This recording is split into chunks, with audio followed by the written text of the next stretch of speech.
پھر صادق رحمۃ اللہ علیہ کی بارگاہ کے اندر حضرت سفیان ثوری رحمۃ اللہ علیہ حاضر ہوئے اور عرض کیا کہ مجھے آپ علیہ السلام کا کوئی فرمان سنا دیجئے۔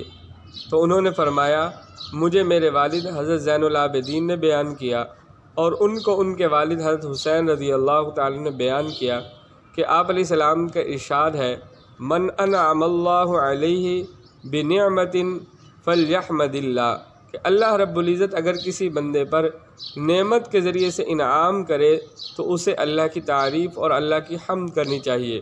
اور اگر کسی بندے کا رزق دور ہو جائے یا رزق کے اندر پریشانی ہو تو اسے استغفار کثرت سے کرنا چاہیے، اور اگر کسی بندے کو ناخوشگوار امر پیش آئے